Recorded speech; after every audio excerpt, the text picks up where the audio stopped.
The lantern on the porch of the lonely cabin burned low, its flame no stronger than a moth's heartbeat.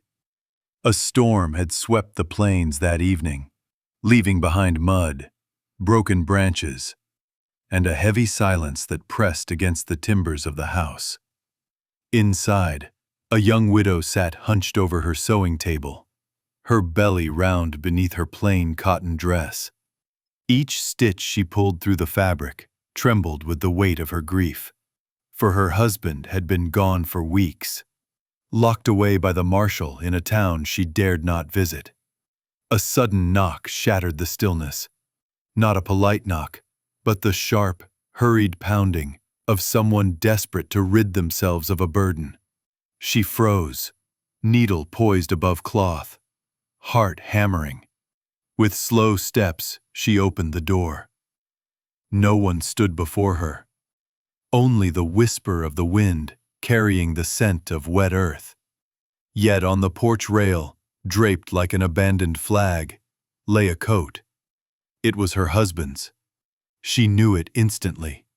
The frayed cuffs, the patch she had stitched over the elbow last winter. But now the fabric was stiff with blood. Dark stains soaked deep into the wool. Her hands trembled as she gathered it, pressing the coat to her chest, as though by clutching it, she could summon him back. The damp weight of it chilled her arms, and her knees weakened beneath her. She carried the coat inside and laid it across the table. The blood spread like a map of violence, each dark line a story she could not yet read. As she smoothed the garment with trembling fingers, her hand brushed against something hard in the pocket. She reached inside and pulled free a folded scrap of paper, stained at the edges, but the ink still legible. Her breath caught. The words were brief, scrawled in a hurried hand. Execution at dawn, south wall of the stockade. No signature, no explanation. Just a death sentence carried on a blood-soaked coat. The room spun, as though the earth itself had betrayed her. She clutched the letter, knuckles white, and stumbled back into her chair. Tears blurred her vision, but she forced herself to read it again, lips moving silently over the cruel message. Dawn. That was only hours away. Her unborn child shifted within her, a reminder of the life that waited for her decision. She pressed a palm to her stomach, whispering to the little one, though her voice broke. Your father. They mean to kill your father. The wind outside howled against the shutters, like wolves circling prey. She felt trapped between the walls of her cabin, as if the whole prairie had conspired to cage her. What choice did she have? Ride into town in the dead of night, a pregnant widow facing armed men who had already judged her husband guilty? Innocence, his eyes never leaving hers as they bound his wrists. That gaze still haunted her nights, pleading, certain, unbroken. Could she believe the lawmen, or believe the man she had loved since girlhood? The coat gave her no answer, only the silent testimony of blood. She rose from the chair, her body heavy yet driven by a fire in her chest. She gathered the few coins hidden in a jar, wrapped a shawl tight around her shoulders, and slipped her husband's revolver from the drawer where she had kept it hidden. The weapon felt awkward in her hand, but its cold steel carried a promise she could not ignore. The letter lay on the table, its words like iron shackles around her heart. She tucked it into her dress and looked once more at the lantern's weak flame. If she left now, the road would be dark, the night full of dangers she could scarcely imagine. Yet if she stayed, dawn would bring the sound of rifles firing, and her child would never know its father. Her breath steadied. The decision had already been made by the blood on that coat. She stepped out into the night, clutching the revolver close. The prairie stretched endless and black before her, the wind snapping at her skirts. Somewhere beyond those shadows lay the town, the gallows, and the man she had sworn to love until death. The storm had passed, but a greater storm waited at sunrise. And so the widow began her journey, each step driven not by fear, but by the fierce certainty that love could defy even the noose. The prairie road was nothing more than a scar across the land, a ribbon of mud and rock glistening faintly under the moonlight. The widow urged her mare forward, though the poor beast stumbled in the ruts left by passing wagons. Every bump jarred her body, reminding her of the child she carried.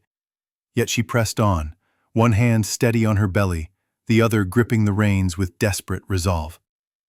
The letter seemed to burn against her chest where she had tucked it inside her dress. Its message echoed in her mind with every hoofbeat. Execution at dawn, south wall of the stockade. Those words were more merciless than the storm, more chilling than the prairie wind. She had no plan. Only hours remained before the sun would rise and the rifles would fire. Her husband's life, her child's future, her own fragile hope, all bound to the ink on that slip of paper. The night pressed close, filled with the chorus of crickets and the lonely cries of coyotes. Each sound tightened the knot of fear in her stomach. More than once she thought she saw shadows moving along the ridge, as if riders trailed her. She clutched the revolver hidden beneath her shawl, whispering a prayer that her trembling hands would never need to lift it. Miles fell away beneath the mare's hooves. The widow's thoughts drifted to memories, each one cutting as sharp as barbed wire. She remembered her husband teaching her how to shoot tin cans off the fence posts, laughing when her aim shook. She remembered the quiet evenings by the fire, his hand resting over her swelling belly, both of them dreaming of the child to come. Could those simple dreams survive the noose? At a narrow creek crossing she slowed the horse. The water was swollen from the storm, rushing black beneath the moon. She dismounted, boots sinking in the mud, and led the mare across carefully. Halfway through, she felt something slip from her pocket. Panic flared until she realized it was not the revolver but the folded letter itself. She snatched it from the water's edge just in time, the damp smearing the ink slightly. Her heart thudded at the thought of losing it. This cruel, cursed scrap of paper was the only tether to what awaited her. On the far bank, she sat for a moment, gasping for breath. The night air was sharp, the stars cold above her. She unfolded the letter once more, eyes devouring the words though she already knew them by heart. The phrase, "South Wall," haunted her. Why had whoever delivered it chosen to warn her? Was it an act of mercy or a trap to draw her into danger? Her mind turned to the possibility that her husband had allies she did not know. Perhaps some sympathetic soul within the marshal's ranks had risked everything to send her this warning. Or perhaps it was meant to torment her, to ensure she suffered the slow agony of knowing what awaited and being powerless to stop it. Powerless! She spat the word into the night, refusing it. She would not accept powerlessness. She pushed. Onward. Though the mare's breathing grew ragged and her own body cried out with fatigue. The road curved toward a ridge that overlooked the town. As the first faint blush of dawn touched the horizon, she saw it. The silhouette of the stockade, its walls stark against the paling sky. Beyond those timbers her husband waited, perhaps awake, perhaps already resigned to the gallows. Her throat tightened. She guided the mare into a grove of cottonwoods for cover, tethered her, and crept forward on foot. Each step sank in damp earth, the hem of her dress heavy with dew. The air smelled of wood smoke drifting from the town and of fear, her own fear thick enough to taste. From her vantage she could see the south wall. Torches flickered there, guarded by two men with rifles slung across their shoulders. She crouched low, the revolver pressing into her ribs, her breath shallow as she studied them. 2 men only, but she knew the stockade would hold more within. Lawmen who would not hesitate to cut her down. Still, A thought burned inside her. Someone had given her this chance. Why else place the coat at her door? Why else slip the letter into its pocket? She owed it to her husband, to believe the message was more than cruelty.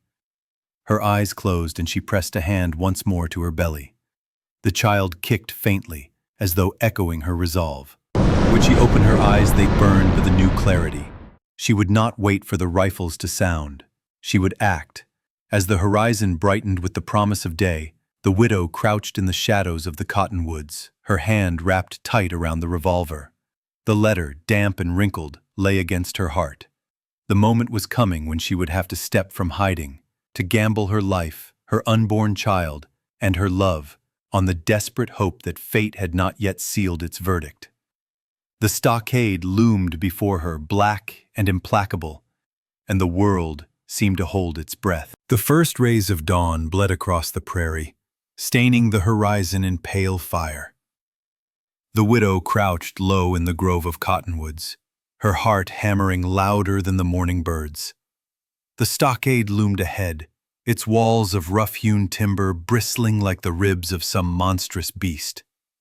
Smoke drifted from the chimneys within, a quiet reminder that the lawmen were already stirring. 2 guards paced along the south wall, rifles slung, their breath puffing white in the cold. Every so often, one would glance toward the hills, scanning for threats. She ducked lower each time, pressing her cheek into the damp grass. Her shawl was soaked through, her dress clinging heavy to her frame, yet she dared not move until she knew their rhythm. From inside the stockade came a muffled sound, the clank of iron, the bark of a voice, and then silence again. She knew what it meant. Prisoners being roused, preparations for the grim ritual of dawn. Her husband was awake now, whether with dread or defiance she could not tell. Her hand rested on the revolver at her side. The weapon was loaded, though she had never fired it at anything but tin cans. Against trained men, against the law itself, what chance did a pregnant widow have? Yet the thought of her husband standing alone before the rifles cut deeper than fear. She studied the guards, counting their steps, their turns. A plan formed in her mind, not a plan of triumph, but of desperation. If she could distract them, draw them away from the wall, she might slip closer. But closer to what? The gates were barred, the walls too high. Still, she clung to the idea that opportunity often wore the mask of impossibility. Her eyes darted across the ground. A fallen branch lay nearby, thick and heavy. She hefted it, crept to the edge of the grove, and hurled it into the brush farther down the ridge. The crash echoed through the stillness. Both guards stopped, stiffened, and then moved toward the sound, rifles raised. Her breath caught. It had worked. Heart pounding, she slipped from the trees, crouching low, skirts dragging in the mud. She reached the base of the stockade wall, the timber rough beneath her fingers.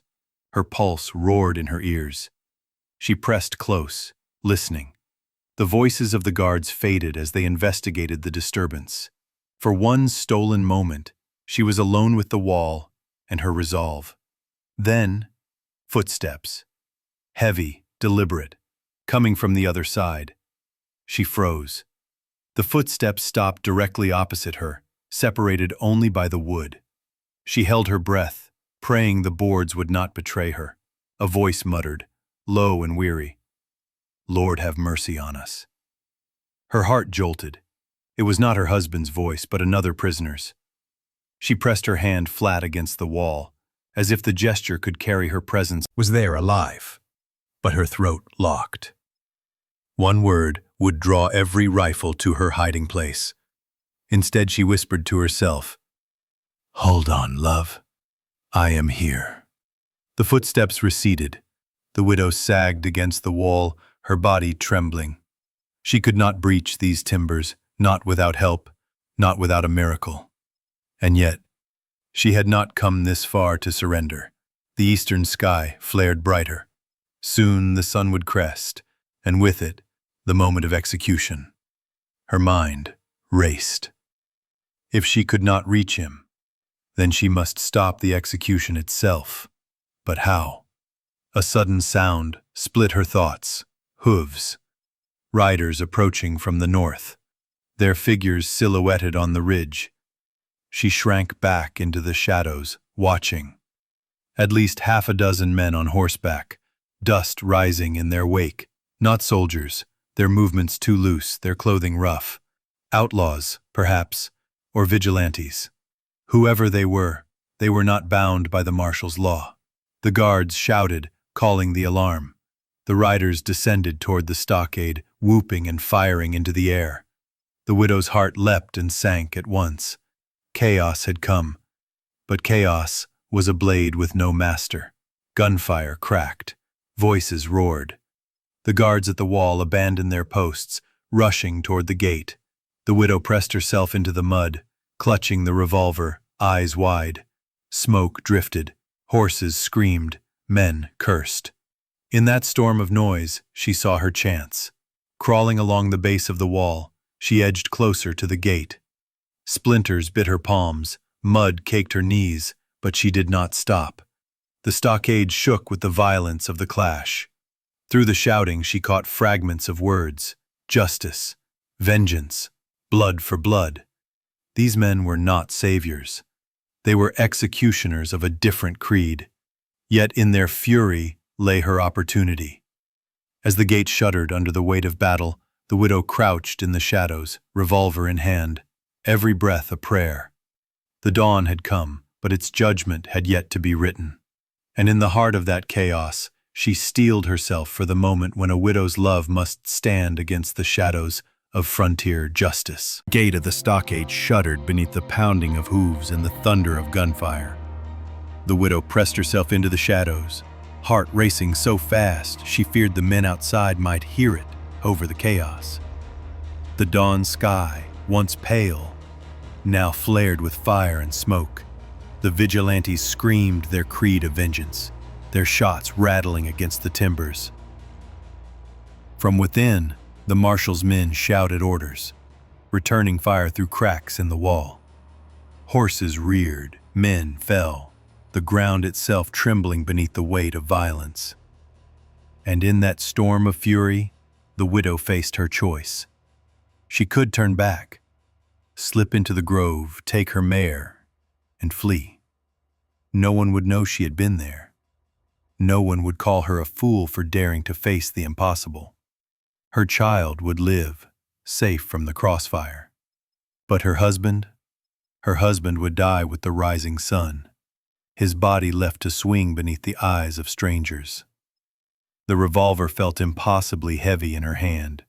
Her belly ached, the child inside shifting as though sensing the turmoil. She whispered, "Forgive me," unsure if the words were for her unborn baby, her husband, or herself. A scream tore through the din. One of the vigilantes toppled from his horse, blood spattering across the dirt. Another rider wheeled close to the gate, dragging a burning torch. Flames licked at the wood, smoke curling upward in black ribbons. The widow's eyes widened. Fire would not only consume the gate, it would consume everyone trapped inside, including her husband. Her breath came sharp, ragged. She could no longer wait in shadows. She had to act. She crept along the wall, slipping closer to the gate as bullets hissed past. Splinters exploded around her, the acrid bite of smoke filling her lungs. The vigilantes were shouting, urging each other to tear the lawmen out, like vermin from their holes. The marshal's men fired back, determined to defend the stockade, even if it meant burning in the blaze. At the edge of the gate, the widow crouched low. Through a gap in the boards, she caught a glimpse of the yard inside. Prisoners were lined against the far wall, wrists bound, faces pale with dread. Among them, her husband. Her vision blurred. He was thinner than she remembered, beard unshaven, clothes ragged, but his stance was unbroken. His head lifted, eyes scanning the smoke-filled yard. She pressed her face against the gap, praying he could sense her presence. But there was no time for prayers. The torchbearer reared back to hurl fire into the gate. The widow surged forward, revolver trembling in her grip. She fired. The shot cracked through the chaos. The rider cried out, torch tumbling from his grasp. His horse bolted, nearly trampling another vigilante. She did not lower the weapon. Another shot rang out. Not hers, but from inside. The marshal's men, emboldened by the distraction, unleashed a volley. 2 vigilantes fell screaming, the others scattering. The widow stumbled against the wall, clutching her belly. Pain stabbed through her, sharp and merciless. She forced herself to remain upright, gripping the revolver like a lifeline. Through the crack in the gate, she saw her husband again. His eyes had found her now. Across the chaos, across smoke and gunfire, they locked onto hers. His lips parted, forming a word she could not hear, but understood all the same. Run. She shook her head, tears streaking her soot-stained cheeks. No, she whispered fiercely, though he could not hear. Not without you. A boom rattled the stockade. The vigilantes had hauled a cart, slamming it against the gate to break it open. The timbers groaned, splinters flying. Inside, the marshal barked orders, scrambling to form a firing line. Prisoners cowered against the wall, their fates tied to the madness of men. The widow raised her revolver again, though her arm shook. She aimed not at men but at the chains that bound the prisoners. She fired once, twice, the bullets sparking against iron. The chains rattled, but did not break. Her breath sobbed in frustration. Smoke choked her. Her belly clenched with another wave of pain. Yet still she raised the revolver. Another crash. The gate buckled. Daylight spilled into the yard. The vigilantes howled like wolves scenting blood. The marshal's rifles leveled. The widow's world shrank to a single choice: to retreat into safety and abandon the man she loved, or to step fully into the fire and stake everything on a desperate gamble. She drew one last breath, tasting ash and iron. Her eyes burned. Her heart pounded. The child within her twisted, alive, demanding a future. And with that breath, she stepped forward. The gate exploded inward. The gate crashed inward with a roar, splinters flying like shrapnel. Smoke and fire bled into the yard, mixing with the cries of men and the frantic screams of horses. The widow staggered through the wreckage, revolver in hand, her shawl torn and face blackened with soot. Inside, chaos reigned.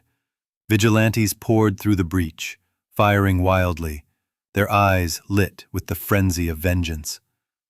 The marshal's men scrambled to hold the line, their rifles cracking in disciplined volleys. Prisoners pressed against the far wall, bound and helpless, caught between 2 storms of steel.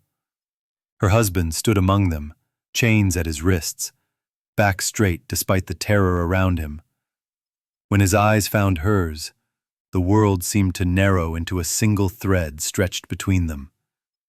He shouted something she could not hear over the thunder of battle, but she understood. You shouldn't be here. She raised the revolver anyway. A vigilante lunged toward her, blade raised. She fired, the shot tearing him from his feet. Another man turned, startled, and she leveled the revolver at him, though her hand shook so hard the barrel wavered. He hesitated, then was struck down by a marshal's bullet. The widow staggered, her knees weak, but she forced herself forward. Her husband strained against his chains, shouting at her, begging her to flee. But she shook her head, stumbling across the mud, each step a defiance of the noose that awaited him. The gallows loomed in the corner of the yard, its black silhouette stark against the growing light.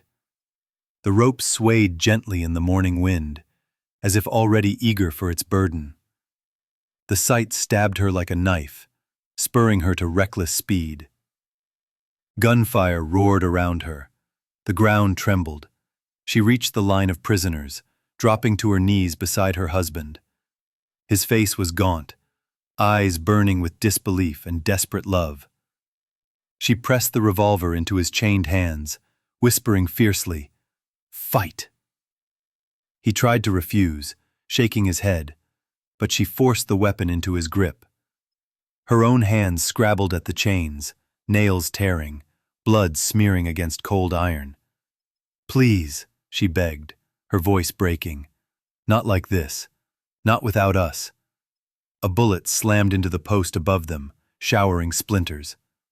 The marshal shouted orders. Vigilantes screamed their defiance. Somewhere, a torch fell, and fire crawled across the wooden scaffold of the gallows. Her husband's eyes locked on hers, fierce and unyielding. With a grunt, he raised the revolver, firing at the chain that bound him. Sparks spat. He fired again. The iron groaned, then snapped. The widow gasped, clutching his freed arm. Hope surged like a flood through her veins. But there was no time. The battle raged, and the gallows, half in flame, loomed. Voice was raw. "Keep moving. Don't stop." Together they staggered toward freedom. Bullets hissed past. Men clashed with blades and fists, smoke choking the air. The widow's vision blurred, but her will burned hotter than the fire devouring the gallows. They reached the gate. A vigilante blocked their path, eyes wild, rifle aimed. The widow threw herself forward, shielding her husband with her body. The shot never came. The man fell with a scream as a marshal's bullet struck him down. The marshal himself appeared in the smoke, eyes narrowing as he recognized the fleeing prisoner and the woman beside him. For one heartbeat, the world froze. Then the marshal raised his rifle. The widow screamed, throwing herself sideways. The shot cracked. She hit the ground, ears ringing, vision spinning.